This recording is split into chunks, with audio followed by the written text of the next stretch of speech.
శివుడు శక్తివంతుడు కనుక ఆయన యొక్క శక్తి ధనస్సులోకి ప్రవహించింది. ఆ ధనస్సు పక్కన పెట్టినా ఆయన లోకములను తన చేతితో రక్షించగలడు. అందుకే రక్షకత్వానికి సూచనగా ఏది చెప్తారు అంటే ప్రధానంగా చేతిని చెప్తారు. మీరు చూడండి, లోకంలో ఎక్కడైనా సరే చేసినటువంటిదేదో అది అనుభవిస్తున్నాడు రా అంటారు. ఒక ఆయన చాలా గొప్ప ఐశ్వర్యవంతుడు అనుకోండి, గత జన్మలో ఏం చేశాడు అంటారు. ఒక ఆవిడికి మంచి భర్త వచ్చాడు అనుకోండి, మహాపుణ్యాత్ముడు.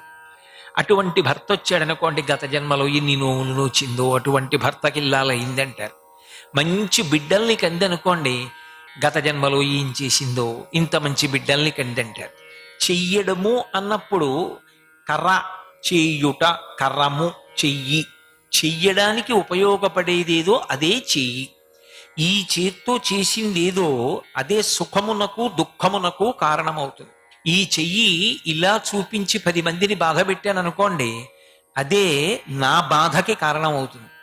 ఈ చెయ్యి మీరేం బెంగపెట్టుకోకండి, నేనున్నానని కనీసం వాళ్ళని శాంతంగా ఉండేటట్టుగా, వాళ్ళు తమ బాధ మరిచిపోయేటట్టుగా నేను నా చేత్తో అభయం చూపించి వాళ్ళకి అక్కడికి వెళ్ళాను అనుకోండి, అదే నా సుఖమునకు కారణమైన పుణ్యమవుతుంది.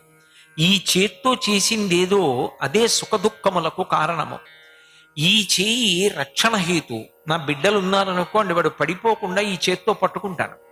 ఈ చెయ్యి పట్టునిస్తుంది, ఈ చెయ్యి రక్షణనిస్తుంది. ఎవరికి? ఈ చెయ్యి పరిమితంగా కొంతమందికి ఇవ్వగలదు, కానీ భగవంతుని యొక్క చెయ్యి అందరికీ రక్షణ హేతు. భగవతి యొక్క చెయ్యి అందరికీ రక్షణ హేతు. అందుకే మీరు జాగ్రత్తగా గమనిస్తే దేవతామూర్తులలో చేతుల యొక్క సంఖ్య మారిపోతూ ఉంటుంది.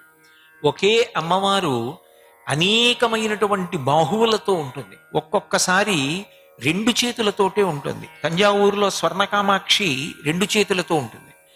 అదే కామాక్షి పరదేవత 4 చేతులతో ఉంటుంది.